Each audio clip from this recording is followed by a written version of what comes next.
کہ ایک حمام ہے، اس حمام میں ایک عورت نہا رہی ہے، ایک پردہ لٹکا ہوا ہے، ہوا کا تیز جھونکا آتا ہے، پردہ اٹھتا ہے، ان کی نظر اس عورت پر پڑ جاتی ہے، ان کے دل میں کچھ رغبت ہوئی، کچھ میلان ہوا، دل میں خیال آیا ہے ثعلبہ دوسری نظر تو حرام ہے، لیکن آج تو نے کیا کیا؟ آج تو نے اس عورت کو دیکھ لیا، یہ عورت نہا رہی تھی، تو نے اس حالت میں دیکھ لیا، تیرا دعویٰ یہ ہے کہ تو حضور اکرم صلی اللہ علیہ وسلم کا غلام ہے، اتنی کم عمری میں اللہ جل وعلا نے تجھے اتنا بڑا مقام دیا، اتنی بلندی دی، دنیا تجھے خادم مصطفیٰ کہتی ہے، دنیا تجھے حضور اکرم صلی اللہ علیہ وسلم کا صحابی کہتی ہے، حضور کا خدمت گزار ہو کے اس عورت کو تو نے دیکھا، ثعلبہ پر رقت طاری ہو گئی، اس قدر روئے، چہرہ آنسوؤں سے بھیگ گیا، ثعلبہ روتے ہوئے اپنے آپ سے یہ کہتے ہیں، ہو نہ ہو میرے آقا صلی اللہ علیہ وسلم پر یہ وحی نازل ہو چکی ہوگی، اللہ نے کلام کیا ہوگا کہ ثعلبہ منافق ہو گیا ہے، حضور اکرم صلی اللہ علیہ وسلم کی خدمت میں رہنے والا، اور اس طرح اس عورت کو دیکھ لیا، اللہ جل وعلا کی وحی آ چکی ہوگی، کس منہ سے حضور کی بارگاہ میں جاؤں گا؟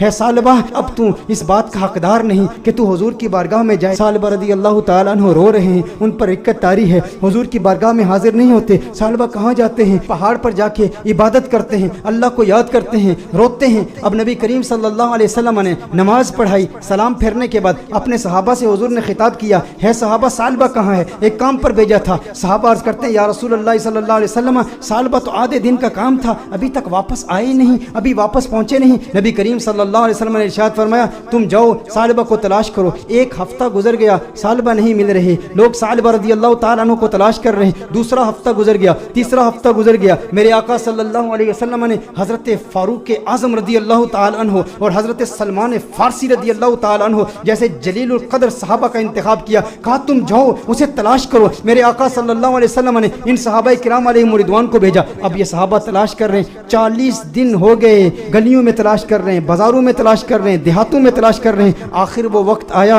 کہ جب وہ شہر کے مضافات تک پہنچ گئے، وہاں پر بلند پہاڑ تھے، چرواہوں کو دیکھا، ان سے پوچھا، کہا اتنا قد ہے، اتنی عمر ہے، رنگت ایسی ہے، نقوش ایسے ہیں، کیا اس بچے کو تم نے دیکھا ہے؟ یہ بچہ 40 دن سے غائب ہے، ہمیں نہیں مل رہا۔ انہوں نے کہا، کیا تم اس رونے والے بچے کا ذکر کرتے ہو؟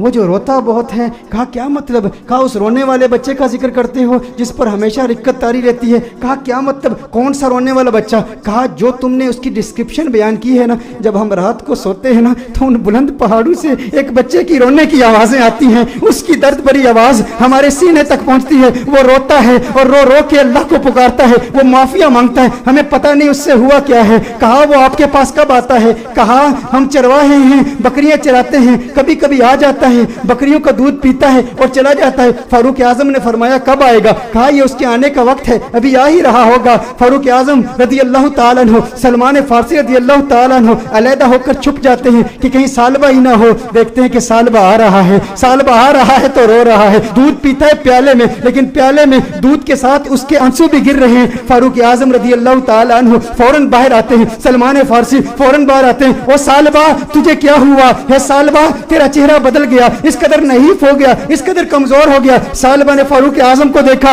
کہا نہیں نہیں میرے قریب نہیں آنا، ثعلبہ منافق ہو گیا ہے، وہی آ گئی ہے، اللہ نے فرما دیا ہے۔ کہا کاہے کی باتیں کرتا ہے، کیسی باتیں کرتا ہے؟ کہا نہیں نہیں میں اس لائق نہیں کہ تم میرے قریب ہو جاؤ، میں جانتا ہوں حضور تک پیغام آ گیا ہے، میں ڈرتا ہوں۔ کہا ثعلبہ ہمارے ساتھ ہو۔ فاروق اعظم نے فرمایا ہمیں حضور کا حکم ہے۔ ثعلبہ نے بھاگنے کی کوشش کی، کہا کس منہ سے آقا کی بارگاہ میں جاؤں؟ اس چہرہ بددعا کو بھی دیکھتا ہوں اور ان حسیناؤں کو بھی دیکھتا ہوں۔ کہا ثعلبہ آقا کا حکم ہے۔ فاروق اعظم نے فوراً ثعلبہ کو پکڑا، حضور کی بارگاہ میں پیش کرتے ہیں۔ ثعلبہ کمرے میں جاتے ہیں، اس قدر بیمار ہیں، اس قدر کمزور ہو گئے ہیں، ایک صحت مند بچہ اس قدر کمزور ہو گیا، رو رو کے۔ ثعلبہ رضی اللہ تعالیٰ عنہ 40 دن مسلسل پہاڑوں میں روتے رہے، اب کمزوری کی وجہ سے بیٹھ بھی نہیں سکتے، بستر پر لیٹ جاتے ہیں، اور پھر اس کے بعد میرے آقا صلی اللہ علیہ وسلم کمرے میں تشریف لاتے ہیں۔